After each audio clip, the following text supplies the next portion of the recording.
Oke, baik. Bismillahirrahmanirrahim. Assalamualaikum warahmatullahi wabarakatuh. Kembali lagi di podcast Mata Bima, dan ini merupakan podcast perdana kita, Bang, di podcast Mata Bima. Dan kali ini kita akan membahas tentang sejarah Indonesia, atau lebih khususnya itu biasa kita kenal dengan peristiwa Gestapo, ya, Bang. Jadi gerakan September 30, dan itu merupakan sebuah peristiwa yang bisa dikatakan peristiwa kelam, gitu, Bang. Dan itu sudah menjadi isu dunia pasca itu, ya, Bang, di peristiwa itu. Dan kali ini kita sudah bersama dengan abang kita, yaitu Bang Edi Suparjan, selaku dosen sejarah di STKIP Taman Siswa Bima, ya, Bang. Jadi beliau ini merupakan seorang sejarah yang cukup luas pemikirannya dalam bicara aspek jejak sejarah perjuangan Indonesia. Dan kali ini kita akan bincang santai dengan beliau. Oleh karena demikian, dimohon kepada beliau untuk sedikit memberikan pandangannya terkait bagaimana sih peristiwa Gestapo yang sampai hari ini memang masih dinilai rancu oleh publik maupun dari elit itu sendiri. Dan kepada abang dipersilakan. Baik, terima kasih kepada Direktur Channel Mata Bima, Umar Harun. Dalam buku saya juga ditulis peristiwa 65. Sebagai sejarawan kita melihat itu sebagai cakupan secara keseluruhan peristiwa 65. Sebelum saya jelaskan kronologinya, saya ucapkan terima kasih kepada channel Mata Bima yang telah mempublikasi awal terkait sejarah Gestapo ini, karena kita pada hari ini dalam kondisi krisis, ya, krisis kebangsaan. Jadi salah satu turunan dari krisis kebangsaan itu adalah akibat kurangnya kesadaran sejarah terhadap warga negara di Republik ini. Terkait peristiwa 65 ini menjadi isu-isu kontroversial dalam mata pelajaran sejarah. Bahkan masih banyak sejarawan yang belum berani menyimpulkan siapa dalang tunggal ataupun dalang utama di balik Gestapo ini atau G30S. Jadi memang ada beberapa sejarawan yang menganggap ini adalah dalang tunggalnya Partai Komunis Indonesia, sehingga di dalam buku sejarah yang kita lihat mulai dari kurikulum 94, kurikulum 2004 sampai KTSP, bahkan di 2013, kurikulum 2013, ya tetap ada juga ditulis G30 SPKI. Makanya tesis saya meneliti itu, sehingga saya melihat bahwa peristiwa 65 ini memang ragam versi. Ada 5 sampai 6 versi. Di antaranya memang PKI disebut sebagai dalang tunggal. Oke, Bang. Jadi tadi kan abang bilang bahwa itu ragam versi, kan, begitu, Bang. Nah, apakah dari berbagai macam ragam versi ini ada 5 ragam versi menceritakan tentang sejarah G30 SPKI? Apakah itu saling kontradiksi, gitu, jejak ceritanya, begitu, Bang? Tidak kontradiksi. Masalahnya secara keseluruhan pada tahun 65 itu peristiwa apa saja yang terjadi. Jadi pelaku-pelaku politik itu apa yang dilakukan pada saat 65 itu, sehingga muncullah beberapa versi. Di antaranya ada yang menuduh Jenderal Soeharto, ada yang menuduh juga Amerika, CIA, dan lain-lain. Bahkan banyak versi juga yang menuduh konflik internal Angkatan Darat. Dan itu memang pada saat itu menjadi pelaku dalam sistem politik Orde Lama. Oke. Lah, tentu terjadinya konflik ini. Nah, apakah itu ada unsur politik, begitu, Bang? Ya pasti, itu sudah pasti, karena Bung Karno tahun 65 60 itu bukan 60. Sebelum 60 itu Bung Karno menerapkan demokrasi terpimpin. Ya, demokrasi terpimpin ini lahir akibat desakan Angkatan Darat. Ya, pada saat itu Jenderal Nasution lah mendesak untuk membubarkan partai politik. Kenapa Nasution mendesak untuk membubarkan partai politik? Karena partai politik pada saat itu mengintervensi internal Angkatan Darat, terutama pengangkatan Menteri Pertahanan dan Keamanan pada saat itu, sehingga ada yang ingin mengangkat Zulkifli Lubis, ada juga yang ingin Bambang Utoyo, termasuk Nasution sendiri. Nah, masih kembali pada kondisi politik ini, Bang. Lalu bagaimana kondisi politik Indonesia pada saat itu di tahun 1965? Iya, sebelum 65 ini Bung Karno 59 sampai 60 itu fokus ingin mengusir Belanda dari Irian Barat. Ya. 63 Bung Karno lagi ingin fokus mengganjang Malaysia. Nah, ini membuat gejolak Barat ini. Ya, Barat tentu tidak setuju karena Malaysia, Singapura itu anak kandungnya Inggris, anak kandungnya Amerika. Itu kan itu negara buatan Amerika dan Inggris. Nah, ini yang membuat ya politik global itu melihat Soekarno. Apakah Soekarno ini memang agak ke kirian atau pro komunis atau pro kapitalis Barat misalnya? Ya nyata-nyatanya Bung Karno mendirikan gerakan non-blok, walaupun pembebasan Irian Barat itu bantuan Uni Soviet. Itu tank-tank senjata kita itu Nasution berangkat sendiri ke Moskow mengambil tank bantuan dari Uni Soviet untuk pengusiran Belanda di Irian Barat. Nah, ini peluang-peluang ini menurut analisis dan Aidit dalam hal ini adalah Partai Komunis Indonesia, tentara kita mengalami kekurangan saat itu. Bagaimana mengusir Belanda di Irian Jaya, bagaimana menghadapi Malaysia. Maka dari itu Partai Komunis Indonesia mengusulkan angkatan kelima itu, dan itu ditolak oleh militer angkatan darat pada khususnya. Jenderal Ahmad Yani tidak suka nasakomisasi itu. Jadi ini nasakomisasi maksudnya. Pembentukan angkatan 5 ini persiapan petani disenjatai, dipersenjatai, buruh dipersenjatai. Karena kenapa? Memang pada saat itu kita tentara kurang, tidak ada tentara. Tapi menurut angkatan darat itu masih mampu kita. Ya buktinya kita sukses menghadapi Belanda di Irian Barat. Itu kondisi. Lebih-lebih persaingan perang dingin antara Moskow sama Amerika. Kembali ke Pak. Jadi kembali ke tadi kan, tentu dalam peristiwa G30 itu tentu terlibat berbagai macam organisasi begitu. Lalu bagaimana sih kira-kira pengaruh daripada PKI pasca tahun 1965 itu?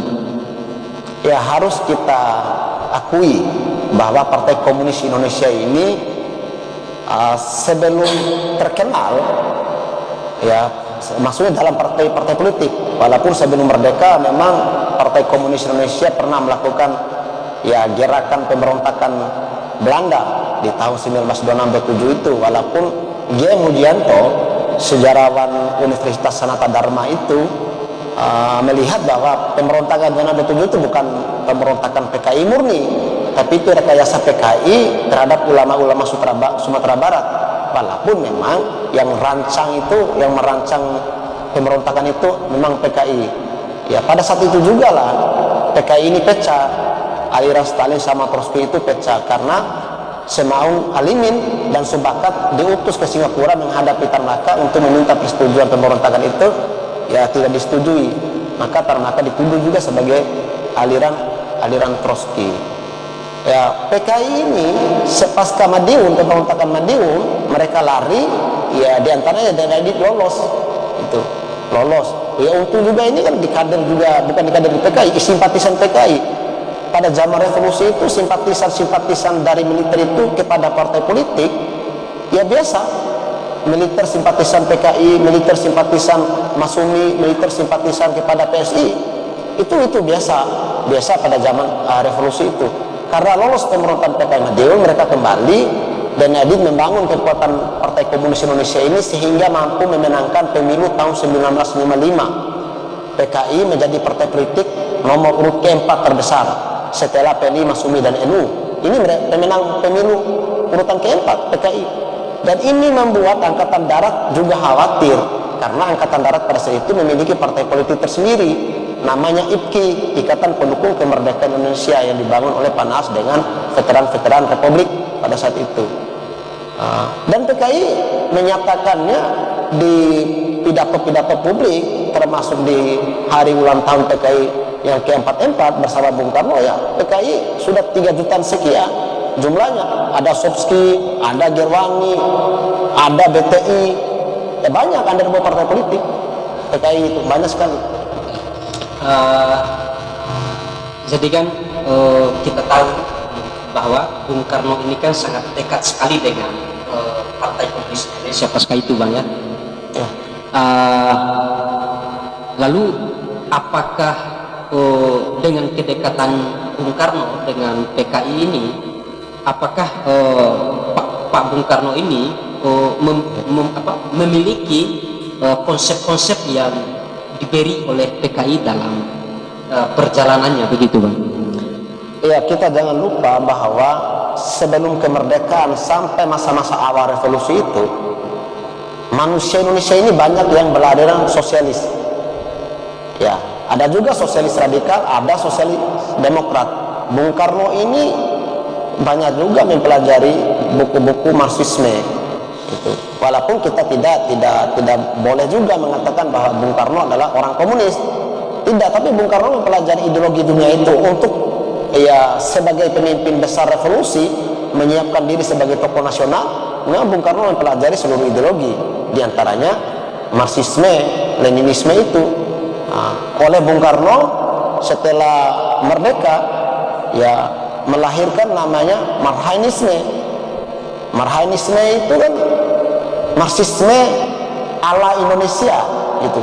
Jadi Marxisme yang diterapkan di Indonesia, akhirnya namanya Marhaen. Ya, kata Bung Karno itu nama petani di Bandung yang diwawancara oleh Bung Karno. Dan Bung Karno awal-awal 26-27 itu, pergerakan awal Bung Karno baik di Partindo maupun mendirikan PNI itu memang banyak sekali diskusi dengan tokoh-tokoh sosialis Indonesia, diantaranya Dekker, terus termasuk dengan Snevit. Jadi ini hal yang biasa pada zaman revolusi. Jadi Bung Karno mengkonsumsi seluruh ideologi sehingga Bung Karno mampu menjadi tokoh nasional yang nomor 1 di Indonesia ini, menyaingi tokoh-tokoh Islam maupun tokoh-tokoh komunis itu sendiri, karena dia memadukan seluruh ideologi yang didapat menjadi ideologi nasionalisme. Itu makanya Bung Karno itu bapak nasionalisme Indonesia kita, begitu.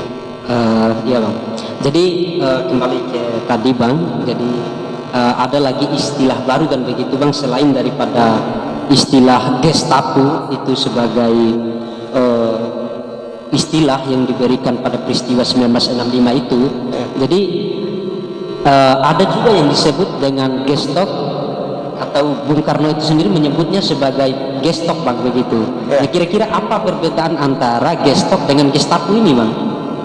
Ya, ini perbedaannya, ya kalau menurut beberapa sejarawan, Gestapo itu kan meniru kalimat-kalimatnya Hitler Jerman. Ya, kalau kita melihat cara pandang kita melihat sebagai Gestapo-nya Jerman, berarti Gestapo Indonesia ini sama halnya kita mengklaim bahwa raja membakar istananya sendiri, karena itu peristiwa di Jerman. Itu memang Orde Baru mengidentikan Gestapo. Bung Karno tidak melihat Gestapo karena peristiwa ini kan, penculikan 7 jenderal itu kan sudah masuk subuh jam 3 larut malam, dan itu sudah masuk tanggal 1 Oktober itu 1965.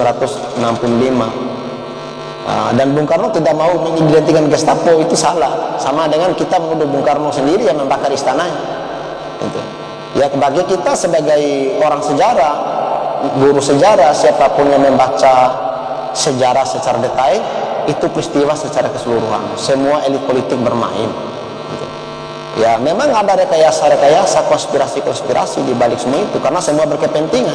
Tapi kan negara darurat, siapa yang berani menyelamatkan Indonesia yang jadi figur pada saat itu? Ya diantaranya Jenderal Soeharto, memang figur. Begitu. Oke. Terima kasih kepada Abang Edi Suparjan selaku dosen sejarah. Jadi bongkaran yang begitu luar biasa yang cukup detail terkait dengan peristiwa Gestapo atau gerakan 10 Oktober. Gerakan 1 Oktober. Gerakan 1 Oktober atau Gestapo itu sendiri.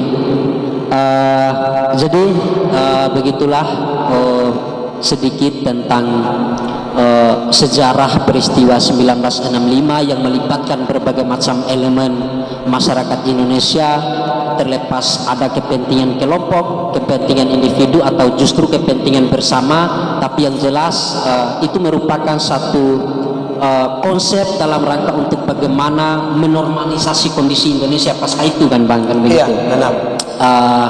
Oke, teman-teman sekalian, sahabat channel Mata Bima, oleh karena demikian pembahasan kita pada kali ini, dan jangan lupa kita akan saksikan pembahasan selanjutnya tentang peristiwa 1965 atau yang disebut dengan Gestapo pada part 2 begitu Bang.